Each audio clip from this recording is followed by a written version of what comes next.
উপর হামলা হলো।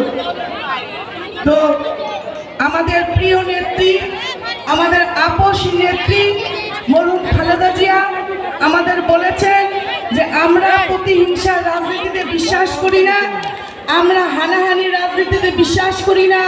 তাই আমরা সবাইকে বলবো, আমরা ওই পুরনো কথা ভুলে নতুন পথে এগিয়ে যাব, এই কালীগঞ্জকে সুন্দরভাবে গড়ে তুলব ফজলুল হক মিলনের নেতৃত্বে ইনশাআল্লাহ। 12ই ফেব্রুয়ারি রোজ বৃহস্পতিবার জাতীয় সংসদ নির্বাচন অনুষ্ঠিত হবে। আপনারা সবাই ফজলুল হক মিলনকে ধানের শীষে ভোট দিয়ে জয়যুক্ত করবেন, সবাই ধানের শীষে ভোট দিয়ে জয়যুক্ত করবেন ইনশাআল্লাহ। ফজলুল হক মিলন আপনাদের পাশে থেকে এই কালীগঞ্জকে সুন্দরভাবে গড়ে তুলবে। আমিও আপনাদের পাশে থাকবো, ফজলুল হক মিলন আপনাদের পাশে থাকবে, সুন্দর একটি কালীগঞ্জ গড়ে তুলবো। কি বলে আপনারা?